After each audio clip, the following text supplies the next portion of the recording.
At this point, you're about a year out of surgery, and hopefully you have continued to maintain the strict dietary guidelines that we set forth in the beginning. But unfortunately, a lot of times you slip or you may start to stray a little bit from that recommendation. So we want to pull you back in and make sure that you're right on track so that you can continue to see weight loss, or if you have reached your weight loss goal, that you would continue to show weight maintenance.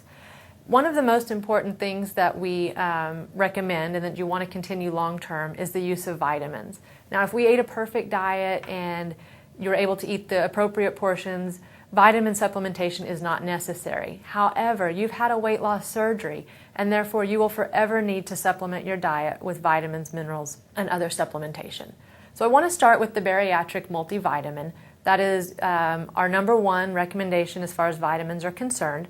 The bariatric multivitamin will be called a Super B Multi from our general store. Now, on your label, it is going to recommend that you take 4 vitamins a day.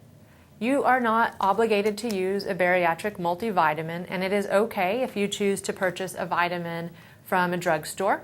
The difference between a traditional vitamin that you find at the drugstore and a bariatric multivitamin is that a bariatric multi contains not only a multivitamin, it will also contain iron as well as a B complex. So if you choose to buy those vitamins separately at the drugstore, just be sure that you're purchasing a multivitamin, an iron, and a B complex to take. Now, with the bariatric multi, it is recommended that you take 4 a day. So the benefit with this pill is that it is a bit smaller, and so you can take 2 in the morning and 2 with your evening meal. If you choose to take the vitamins from the drugstore, you would want to be sure that you take a multivitamin in the morning, and with that I would recommend an iron. And then in the evening you would take another multivitamin with the B complex. So you can be sure to cover all your bases and have all your vitamins in your regimen. I know that gummy vitamins are very appealing and they are an option that you may be looking for after surgery, but I want to advise against that. Gummy vitamins tend to contain a lot of sugar or possibly sugar alcohols that you'll want to minimize or keep out of your diet. Another option that people tend to look towards is a children's vitamin. Children's vitamins do not contain the appropriate amounts of vitamins, and they also may be lacking some of the minerals or vitamins that you need. So do not take a gummy multi or a children's multivitamin. You want to be sure that you're sticking with a bariatric multivitamin or taking the adult multi, the iron, and the B complex instead of the bariatric multivitamin. In addition to your multivitamin, you should also be taking a calcium citrate with vitamin D as part of your regular vitamin regimen. Now, calcium citrate with vitamin D is going to be very important for your bone health, so we want to ensure that you're getting adequate calcium. We're recommending about 1,500 milligrams of calcium per day. Now, like those gummy vitamins that we talked about earlier, calcium chews are a very popular form of calcium that people like to use. Please be very cautious with that, as calcium chews tend to not always be calcium citrate. And remember, calcium citrate is what you absorb and what your body needs following surgery. The other problem with the chews is that they're going to contain sugar and sugar alcohols, which we are trying to minimize. And in addition to that, calcium chews, the small square, usually only contains about 250 milligrams of calcium per chew. So if we're trying to get you up to about 1,500 milligrams of calcium, that's an awful lot of calcium chews to take, and you're getting a lot of sugar and sugar alcohols. So if you're going to use a calcium chew, again, be sure it's a calcium citrate. Limit yourself to 1 to 2 per day, and then make up the difference either using a powdered calcium, a chewable calcium, or if you would like, a small calcium pill. Again, just be sure it's a calcium citrate and you're reaching that goal of 1,500 milligrams per day. Now, in addition to your bariatric multivitamin, you should also be using your calcium citrate, of course, but also a B12 injection or a sublingual lozenge. Especially if you've had the sleeve or the gastric bypass, the additional supplementation with B12 is necessary because you're unable to get the B12 from your food to actually do your body any good. So again, we need the B12 in the injection form, so you'll do this once a month, or you'll do a daily sublingual lozenge to get your B12 intake. If you develop a B12 deficiency, you could see some complications like memory loss. You may have numbness or tingling in your feet, or you can develop a B12 deficiency anemia. So remember, in addition to your multivitamin, your bariatric multivitamin, you do need a calcium citrate and B12 supplementation. Now, the recommendation for your vitamins is listed in your daily food log. So if you feel that this is going to be challenging or you can't remember when to take them or how many to take, you can always refer back to your log for that information, and we're happy to provide that to you. So if you need one, please just ask. Now, the recommendation is to take 2 of your bariatric multivitamins in the morning with your shake, your protein shake, to take the other 2 bariatric multivitamins at dinner time, and then for your afternoon snack and your lunch meal, you will split the calcium with 750 milligrams at lunch and the other 750 milligrams with your snack. Now, we've finished talking about your vitamins, and that's a lifelong requirement and recommendation following weight loss surgery. In addition to those vitamins, we still want to be sure that you're supplementing with your protein supplements. I know you're sick of them and you've probably stopped using them or may have stopped using them as frequently, but they still need to be a regular part of your routine. So if you ever have questions about products and if they're appropriate for you, please don't hesitate to let us know.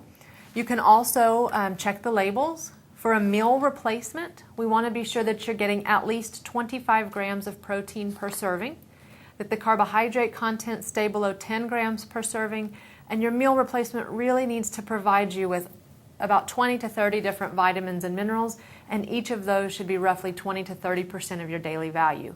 So again, be sure that you're using a good quality, high protein meal replacement to meet your needs following weight loss surgery.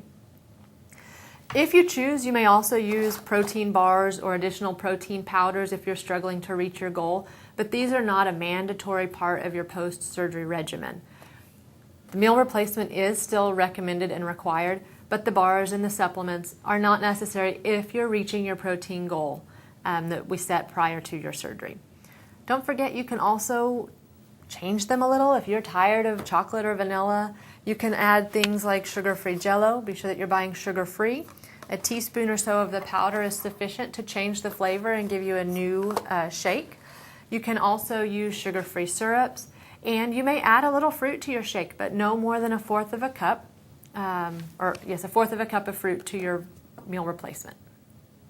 Now, there's no doubt that following your weight loss surgery, you are very regimented and very strict with your diet.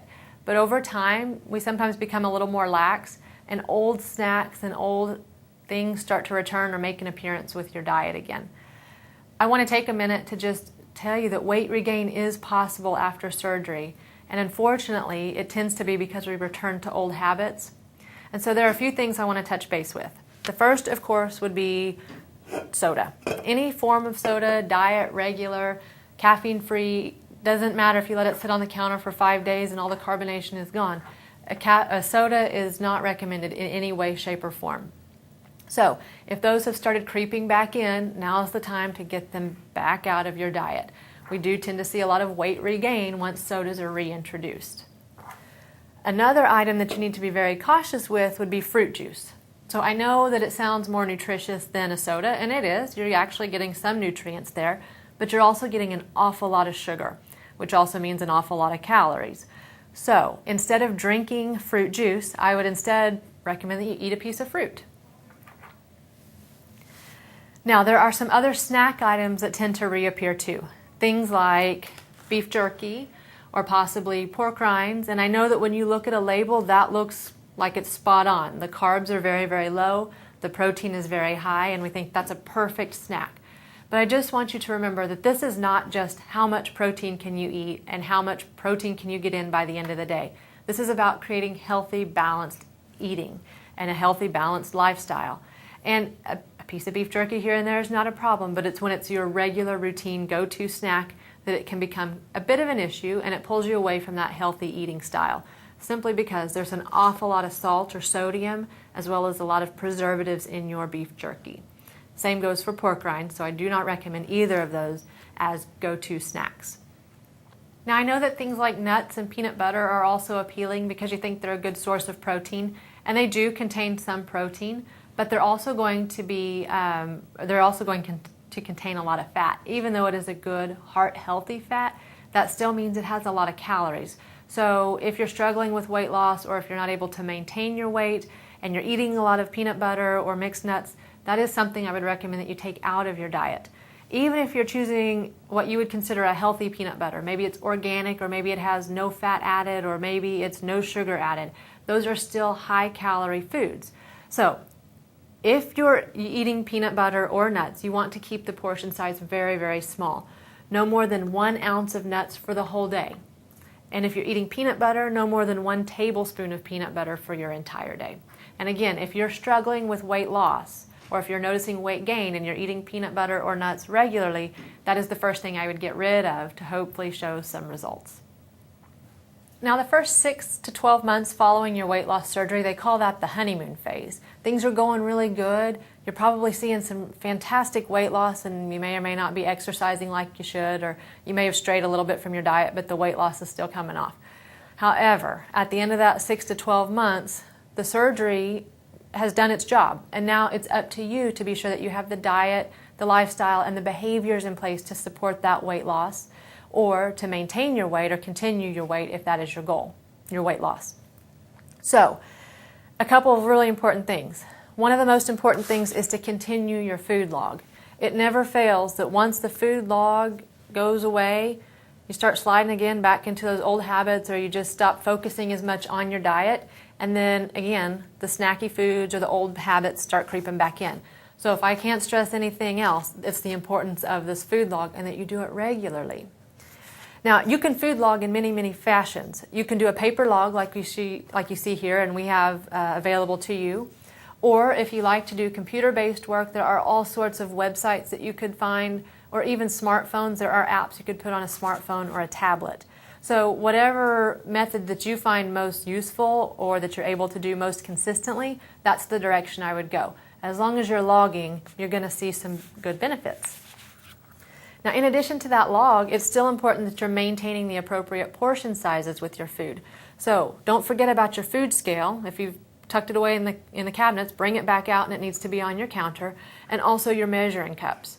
Your meals should still be comprised of primarily lean cuts of meat or lean protein sources, as well as fruits and vegetables. We're still recommending that you avoid a lot of the breads and pastas, rice, potatoes, all of those really high starch foods. Now, on your food scale, you want to measure your portions of protein between 2 to 3 ounces per serving, and that is after it's been cooked. You'll measure your vegetables or your fruit using your measuring cups, and that should be roughly 1/4 to 1/2 of a cup per serving. So each meal should be about 2 to 3 ounces of protein and 1/4 to 1/2 of a cup of vegetables. Now, in addition to your self-monitoring tools, the food scales, the measuring cups, the food log, all of those things that are keeping you on track and on point, you still want to remember the basics. So no grazing. I know that's very, very tempting. You think, well, I didn't eat all of my lunch, so I might as well hang on to it and nibble on it through the rest of the day. Your meal should take you about 20 to 30 minutes to eat, and whatever you don't eat within that time frame, you need to get rid of or pack it away so that it will act as your next meal, not a snack that you nibble on all day. We also want to be sure that you're still aware of your protein goal and either reaching that goal or possibly exceeding it, but at least reaching that protein goal daily. That helps ensure that you maintain adequate muscle mass. And you got to remember, you have a small stomach pouch. So everything that goes in there needs to be of high quality and very nutritious to you. So don't fill it with junk. Make sure you're getting good quality lean meats and veggies to fill your pouch. Just because you're a year out of surgery does not mean you're done. So you've done a great job so far, but we do encourage that you continue with your yearly follow-up. Or if it's more frequent than that, we recommend that you follow up as recommended by your provider. So if you're going to have labs drawn from a primary care provider, please be sure to let us know so that we can provide you with the recommended labs to have checked for your nutritional status, just to make sure you're staying well nourished and healthy in your journey.